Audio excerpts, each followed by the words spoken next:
नमस्कार, मी हेमाली मोहिते. एनडीटीव्ही मराठीवर 9 वाजताच्या 4 मोठ्या बातम्यांमध्ये आपलं स्वागत. या बुलेटिनमध्ये सर्वात पहिली बातमी आहे ती धनंजय मुंडेंसंदर्भात. त्यांच्या संदर्भात एक मोठी माहिती समोर येते. मुंडेंना पुन्हा मंत्रिपद देण्याचे संकेत खुद्द अजित पवारांनी दिलेत का, अशी चर्चा सुरू झाली आहे. त्याबद्दल आमचे प्रतिनिधी अक्षय कुडकेलवार अधिक माहिती देणार आहेत. दुसरीकडे महायुती सरकारमधील तब्बल 8 मंत्र्यांना नारळ दिला जाणार असा सनसनाटी दावा ठाकरे गटाचं मुखपत्र असलेल्या सामनामधून करण्यात आलाय. याविषयी आमचे प्रतिनिधी प्रवीण मुधोळकर हे अधिक माहिती देणार आहेत. तर तिसरी महत्त्वाची बातमी म्हणजे माणिकराव कोकाटेंच्या राजीनाम्याची. कोकाटेंचा राजीनामा आता जवळपास निश्चित असल्याचं सूत्रांनी सांगितलंय. त्याबद्दल काय अधिक माहिती आहे जाणून घेणार आहोत आमचे प्रतिनिधी सागर कुलकर्णी यांच्याकडून. आणि चौथी महत्त्वाची बातमी आहे ती म्हणजे राजकीय वर्तुळातूनच महाराष्ट्रात आणखी एक राजकीय भूकंप होण्याची शक्यता आहे.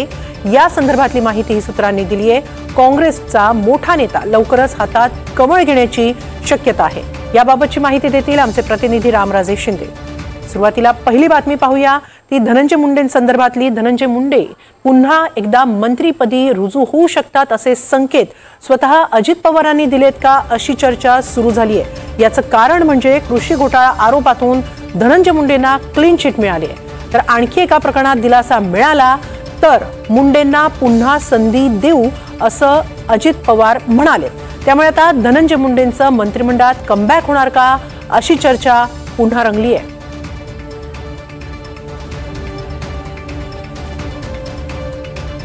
च्या बाबतीमध्ये तुम्ही पेपरला वाचलं, त्यांच्यावर कृषी विभागाचे जे आरोप झाले त्याच्यामध्ये न्यायालयाने काय सांगितलं त्यांना त्याच्यामध्ये कुठेही क्लीन चिट दिली, कुठेही त्यांचा दोष नाही. परंतु जी काही बदनामी व्हायची ती तर झाली. तुम्ही तर सगळ्यांनी काय पेपर म्हणजे पेपरलाही बातम्या आल्या, प्रिंट मीडियामध्ये, इलेक्ट्रॉनिक मीडियामध्ये पण दाखवलं, सगळीकडे रकानेच्या रकाने आले. आता अजून एक त्यांच्या संदर्भातली गोष्ट आहे, त्याच्याबद्दल पण कार्यवाही पोलीस यंत्रणा त्यांच्या पद्धतीनं करते. ह्याच्यातनं तर त्यांचं क्लिअर आलं, पण क्लिअर येण्याच्या करता त्यांना जो त्रास सहन करावा लागला, त्यांना जो मनस्ताप झाला, त्यांच्या परिवाराला जो मनस्ताप झाला, तो पुन्हा भरून येऊ शकत नाही ना बाबांनो. याच संदर्भात अधिक माहिती घेऊया आमचे प्रतिनिधी अक्षय कुडकेलवार. अक्षय, कृषी घोटाळ्यात क्लीन चिट आणि दुसऱ्या प्रकरणात दिलासा म्हणजे ते नेमकं कोणतं प्रकरण सांगू इच्छित आहेत अजित पवार, आणि नेमकं अजित पवारांना म्हणायचंय काय, त्यांना धनंजय मुंडे यांची साथ मंत्रिमंडळात पुन्हा हवी आहे? एकूण आपण जर बघितलं तर कृषी घोटाळा प्रकरणामध्ये जरी क्लीन चिट मिळाली असली तरी एक अंजली दमानिया यांच्या माध्यमातून लोकायुक्तासमोर एका प्रकरणाची सुनावणी सुरू आहे. यासोबत एक आणखी प्रकरण न्यायालयात धनंजय मुंडे यांचं प्रलंबित आहे आणि त्या प्रकरणामध्ये धनंजय मुंडे यांना क्लीन चिट मिळाली तर त्यांचा कमबॅकचा मार्ग सोपा होईल असं अजित पवारांना म्हणायचं आहे. एकूणच आपण जर बघितलं तर ज्यावेळी अजित पवार यांच्याकडनं धनंजय मुंडे यांचा राजीनामा घेण्यात आला त्यावेळी देखील अजित पवारांची तशी इच्छा धनंजय मुंडे यांचा राजीनामा घ्यावा अशी काहीशी दिसत नव्हती. कारण याला निमित्त ठरलं होतं संतोष देशमुख हत्या प्रकरण जे बीडमध्ये गाजलं होतं, ते निमित्त ठरलं होतं. धनंजय मुंडे यांच्यावरती कृषी घोटाळ्याचे तर आरोप होत होते, मात्र त्यामध्ये वाल्मिक कराड यांचा सहभाग आढळल्यानंतर आता या सगळ्या ज्या धनंजय मुंडे यांच्या राजीनाम्याच्या मागण्या विविध स्तरातनं केल्या जात होत्या त्याचा जोर वाढला होता. आणि त्यानंतर अजित पवार यांच्यासमोर नाईलाज होता आणि मुख्यमंत्र्यांच्या सूचनेनंतर अजित पवार यांना धनंजय मुंडे यांचा राजीनामा घ्यावा लागला होता. त्यामुळं अजित पवार यांची नेहमी भूमिका कुठतरी धनंजय मुंडे यांच्याबाबत त्यांची पाठराखण किंवा धनंजय मुंडे यांच्या समर्थनार्थच राहिलेली आहे. त्यामुळं आज क्लीन चिट मिळाल्यानंतर अजित पवार यांच्या माध्यमातून धनंजय मुंडे यांच्याबद्दल सहानुभूती व्यक्त केलेली आहे. कारण त्यांच्या कुटुंबाची बदनामी झाली असं ज्यावेळी अजित पवार म्हणतात त्यावेळी कुठतरी अजित पवार यांच्या मनात धनंजय मुंडे यांच्याबद्दल सहानुभूती आहे. आणि त्यांनी हे स्पष्ट संकेत देखील दिलेले आहेत की जर दुसऱ्या ज्या गुन्ह्यामध्ये क्लीन चिट मिळाली तर त्यांना वापस घेतला जाईल किंवा वापस घेणं काही चुकीचं ठरणार नाही. ह्यातच आपण बघतोय की कुठतरी अजित पवार यांना त्यांचे विश्वासू, निकटवर्ती आणि जवळचे मानले जाणारे धनंजय मुंडे यांना आपल्या पक्षात परत घ्यायचं आहे. मात्र असं असलं तरी अंजली दमानिया यांनी काही वेळापूर्वी एक प्रतिक्रिया दिली आहे की अंजली दमानिया कुठल्याही परिस्थितीत हार मानायला तयार नाही आहे. आणि अंजली दमानिया यांनी असं सांगितलंय की धनंजय मुंडे यांची पुन्हा मंत्रिमंडळात वापसी सहजासहजी होऊ देणार नाही, काही झालं तरी चालेल, मात्र धनंजय मुंडे मंत्रिमंडळात परत दिसणार नाही असा पावित्रा अंजली दमानिया यांचा आहे.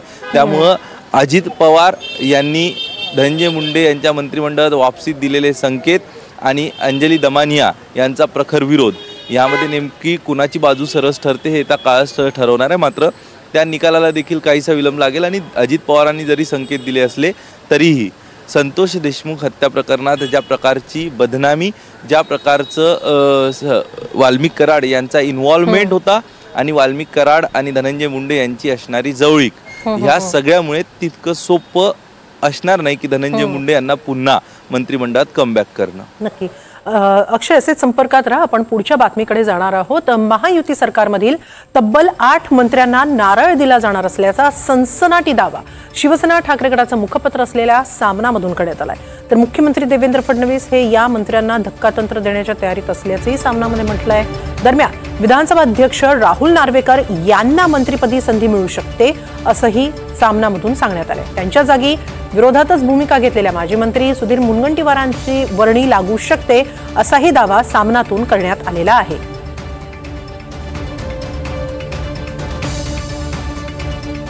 काही दिवसापासून सांगतो की या मंत्रिमंडळातले 4 मंत्री जाणार आहेत. संजय शिरसाट एक मंत्री आहेत मला वाटतं, त्यानंतर माणिक कोकाटे, योगेश कदम यांचं नाव त्यात जोडलं गेलेलं आहे.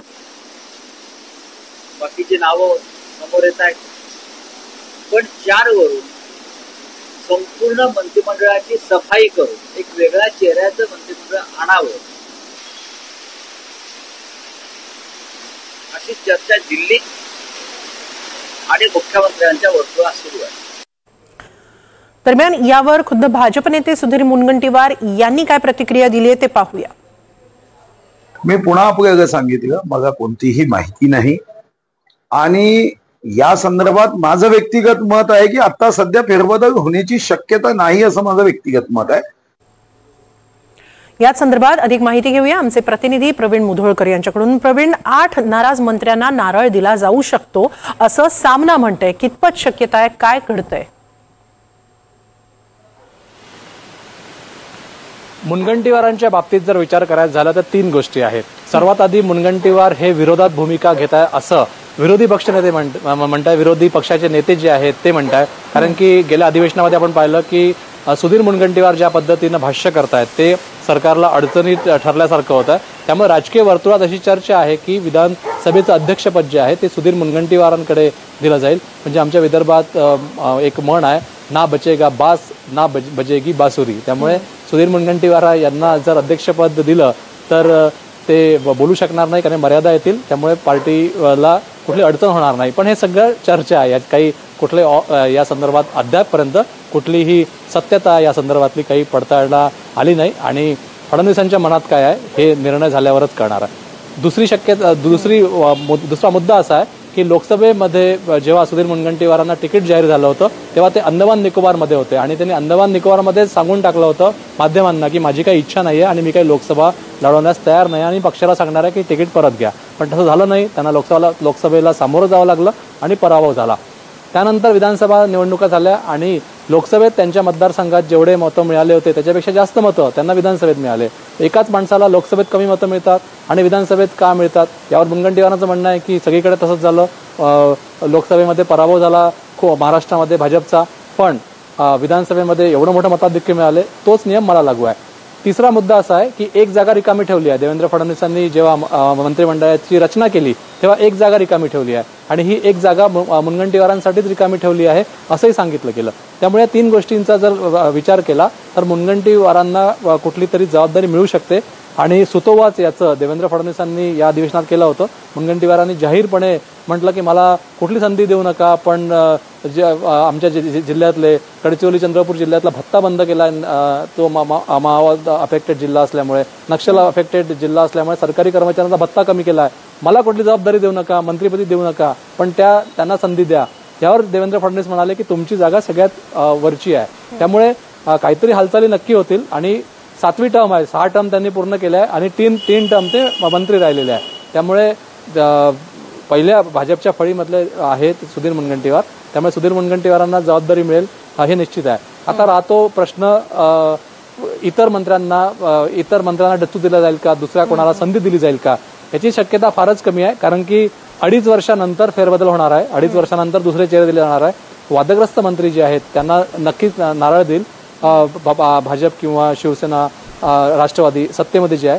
पण सध्या तरी सगळ्याचं इव्हॅल्युएशन, सगळ्यांचं जे परफॉर्मन्स आहे तो सगळ्यांचा परफॉर्मन्स पाहिल्यानंतरच हे सगळा निर्णय होईल. पण मुनगंटीवारांच्या बाबतीत मात्र या शक्यता आहे की या चर्चा झालेल्या आहेत आणि ज्या पद्धतीनं ते त्यांचे विधानं आहेत, त्यामुळे ना बचेगा बास ना बजेगी बासुरी असं काही आहे का की मुनगंटीवारांना अध्यक्षपद करून त्यांची जे भाष्य आहेत ते थांबवले जाऊ शकतात अशी चर्चा राजकीय वर्तुळात आहे. आणि त्यांची नाराजी दूर करून पक्षासाठी आणखीन पुढचा मार्ग सोपा करण्याचा प्रयत्नही असू शकतो. प्रवीण, असेच संपर्कात राहा. यानंतर आपण पुढची तिसरी महत्वाची बातमी आजची पाहणार आहोत, ती म्हणजे माणिकराव कोकाटेंसंदर्भातली. गेला आठवडाभर माणिकराव कोकाटे चांगलेच चर्चेत राहिले. त्यांचा राजीनामा आता जवळपास निश्चित असल्याचं सूत्रांनी सांगितलंय. सभागृहात मोबाईलवर रमी खेळतानाचा व्हिडिओ समोर आल्यानं कृषी मंत्री माणिकराव कोकाटे चांगलेच अडचणीत सापडले. दरम्यान कोकाटे यांचा राजीनामा जवळपास निश्चित झाला असून ते सोमवारी राजीनामा देण्याची शक्यता आहे. मंगळवारी होणाऱ्या कॅबिनेट बैठकीपूर्वी हा राजीनामा होण्याची शक्यता आहे. सततच्या वादग्रस्त वक्तव्यांमुळे पक्षाची बदनामी होत असल्यानं त्यांच्याकडून राजीनामा घेतला जाऊ शकतो अशी माहिती मिळतेय. चर्चा झाली, इतर पण काही त्यांनी गोष्टी मला बोलून दाखवल्या. मी त्यांना म्हणलं की मी त्याच्या संदर्भातले जे काही असेल ते मंगळवारपर्यंत त्याबद्दलचं निर्णय घ्यायचा आहे. कारण मुख्यमंत्री आज देखील दिल्लीतच आहेत, कदाचित ते उद्या येतील, परंतु मी उद्या पुण्याच्याच दौऱ्यावर आहे, परवा मी अहिल्यानगरच्या दौऱ्यावर आहे. मी सोमवारी गेल्यानंतर मग ह्याबद्दलच्या बाकीची चर्चा मला करायची, ती म्हणजे माणिकराव कोकाटेंशी पण करायची, इतरांशी पण काहींशी करायची, ती करून त्याबद्दलचे निर्णय मी या संदर्भात अधिक माहिती घेऊया. आमचे प्रतिनिधी सागर कुलकर्णी. सागर, माणिकराव कोकाटेंमुळे गेला आठवडाभर जोरदार आंदोलनं झाली, बराच असंतोष दिसून आला. परवाच अजित पवारांनी त्यांना कामकाज चालू ठेवा असं सांगितल्याची चर्चा होती. मात्र आता खरंच त्यांची गच्छंती होणार की खांदेपालट, शक्यता कोणती अधिक आहे? हेमाली, माणिकराव कोकाटेंचं थेट मंत्रिपद घ्यावं असा एक मतप्रवाह राष्ट्रवादीमधल्याच नेत्यांचा आहे. अर्थात त्याला त्यांच्या पक्षाचे जे प्रमुख आहेत, अर्थात अजित पवार आणि जे डीसीएम आहेत, त्यांना आधी हा या संदर्भातला पार्टी अंतर्गतचा पहिल्यांदा निर्णय ठरवावा लागेल की माणिकराव कोकाटे यांचा राजीनामा घ्यावा की त्यांना कृषी मंत्री पदावरनं काढावं आणि अन्य मंत्रिपद देण्यात यावं. मग अन्य जर द्यायचं तर त्याच्यावरनं हा जो सध्या वाद सुरू आहे तो शमवला जाईल का? आता काल जे अजित पवारांची प्रतिक्रिया होती, आज सुद्धा जे पुण्यात ते बोलले, त्याच्यावरनं जवळपास असं दिसून येतं की त्यांना तात्काळ या संदर्भातला कोणताही निर्णय घ्यायचा नाही आहे आणि जो काही निर्णय घ्यायचा आहे तो राज्याचे कॅबिनेट प्रमुख असणारे मुख्यमंत्री यांच्या सहमतीने किंवा त्यांच्यावर त्यांच्या आदेशाने झालेला आहे असं दाखवण्याचा प्रयत्न आहे. त्याच्यामुळेच कदाचित ते वारंवार सांगतायत की राज्याच्या मुख्यमंत्र्यांबरोबर मला चर्चा करावी लागेल आणि त्यानंतर निर्णय घ्यावा लागेल. अर्थात मुख्यमंत्री देवेंद्र फडणवीसांना फक्त माणिकराव कोकाटेंवरचाच निर्णय घेऊन चालणार नाही. तर राज्यामध्ये इतर राज्य मंत्री, उदाहरण जर द्यायचं तर संजय सिरसाटांचा आलेला व्हिडिओ आणि त्यानंतर त्यांच्यावर कोणतीही कारवाई झालेली नाही. स्पष्ट दिसून येतं उघड व्हिडिओमध्ये की ते एका बेडवर बसलेले आणि त्यांच्या जवळ असणारी पैशांची बॅग आहे. एका मंत्र्याकडे अशा स्वरूपाचे व्हिडिओज येणं हे अतिशय सरकारसाठी काळीमाफ असणारी गोष्ट आहे. दुसरा सगळ्यात मोठा मुद्दा आहे तो योगेश कदम, जे गृहराज्यमंत्री आहेत आणि त्यांच्याच आईच्या नावाने लेडीज बार आहे. अर्थात इतकं सगळं खपवून जर देवेंद्र फडणवीस घेत असतील तर मग कोकाटेंवर कारवाई किती होईल याविषयी एक तर्क म्हटला जातो. आता मुद्दा उपस्थित राहतो की फक्त ह्याला कोकाटेंवरची कारवाई हा मुद्दा नाहीये. नाशिकच्या अंतर्गत जिल्ह्यातलं राजकारण पहिली गोष्ट इथं समजून घ्यायला हवी. मराठा चेहरा आहेत, दुसरीकडे भुजबळ एक कॅबिनेट मंत्री आत्ताच झालेले आहेत. भुजबळ आणि कोकाटेंमधला जिल्हा अंतर्गतला हा वाद आहे, एकमेकांची स्पर्धा आहे मंत्रिपदावरची. दुसरा मुद्दा आहे तो राज्यस्तरावरचा की कोकाटेंसारखा जो मराठा फेस हा डॅशिंग चेहरा आहे आणि त्याच्यामध्ये त्यांच्यावर जर कारवाई केली तर ती सुद्धा फडणवीसांना किती त्यांच्या मंत्रिपदासाठी ती रुचणारे आहे. आता मुद्दा उपस्थित राहतो की जर त्यांच्या देहबोली, त्यांच्या वागण्याची पद्धत, त्यांनी मुख्यमंत्र्यांना ज्या पद्धतीने त्यांच्या व्हिडिओवरची दिलेली प्रतिक्रिया, या सगळ्या गोष्टी पाहिल्या तर ते कृषी मंत्री म्हणून कदाचित त्यांचं मंत्रिपद काढावं असा एक मोठा साधारणतः सूर आहे. ह्या सगळ्या परिस्थितीचा विचार करूनच निर्णय होईल.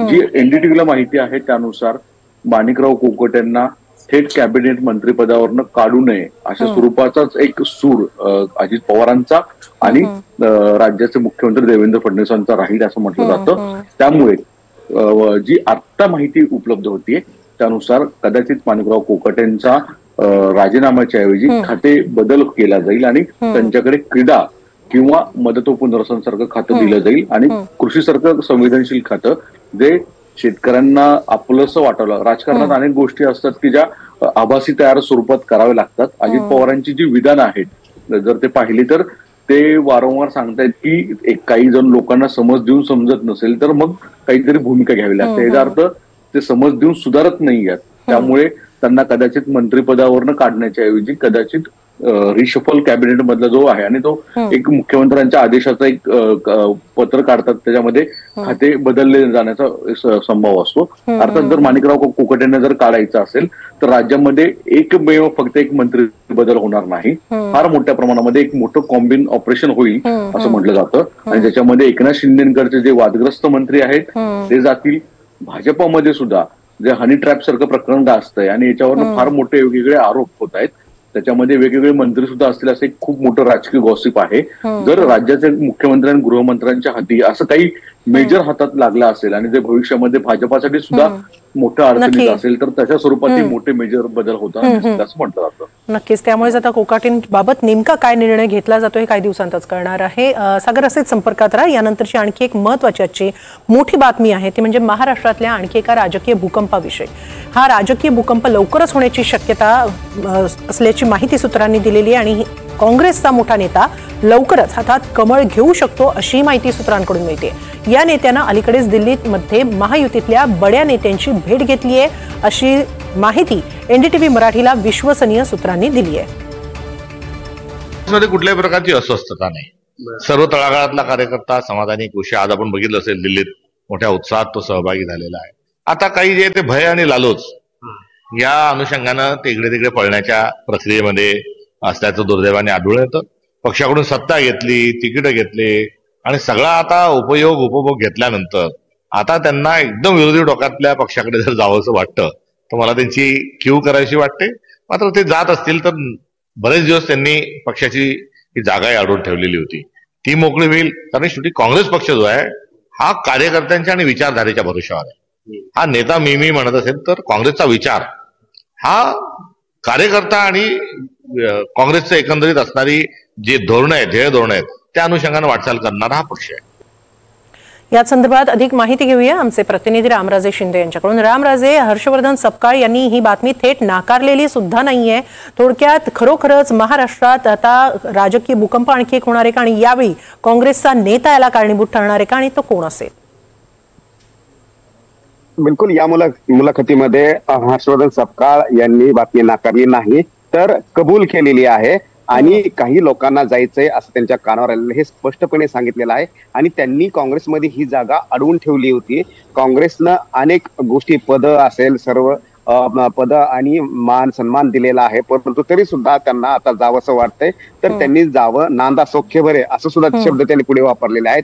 याचाच अर्थ स्पष्टपणे आहे की काही लोक जे आहेत काँग्रेसमधले ते आता भाजप किंवा इतर पक्षामध्ये जाण्याच्या तयारीमध्ये आहेत. आपल्याला माहिती मिळालेली आहे की माहितीमधल्या एका बड्या नेत्याशी काँग्रेसमधील या नेत्यांनी बैठक केलेली आहे, चर्चा केलेली आहे आणि त्यानंतर हा मार्ग ठरणार आहे की नेमकं पुढची रणनीती जी आहे ती ठरणार आहे. परंतु भाजपनं अद्यापही ग्रीन सिग्नल मात्र अद्याप दिलेला नाहीये. मात्र या नेत्यांची भाजपमध्ये जायची इच्छा आहे कारण भाजप आता त्यांना काय देणार हे पाहावं लागणार आहे. त्यासाठी भाजप जे आहे मंत्रिमंडळामध्ये त्यांना घेणार का, आणखीन कोणतं पद त्यांना दिलं जाणार का, आणखीन कोणतं महत्वाचे पद जी आहेत ती दिली जातील हे स्पष्ट अद्याप झालेलं नाहीये. त्यामुळे ही प्राथमिक बैठक झाली असं म्हणता येईल. परंतु या बैठकीचा निष्कर्ष जो आहे तो लवकरच निघेल आणि हा नेता कोण आहे हे सुद्धा स्पष्ट होईल. नक्कीच. एकीकडे कुणाला तरी पुन्हा संधी मिळणार आहे, कुणाला तरी नवीन पदी वर्णी लागू शकते, कुणाची खांदेपालट होऊ शकते, तर एखाद्याचा पक्षप्रवेशही लवकरच होऊ शकतो. या 4 महत्त्वाच्या बातम्या आज आपण आपल्या प्रेक्षकांना सांगितलेल्या आहेत. खरोखरच असं घडतंय का हे येत्या काळात कळणारच आहे. तुम्ही चौघांनीही खूप चांगली माहिती दिलीत त्याबद्दल धन्यवाद.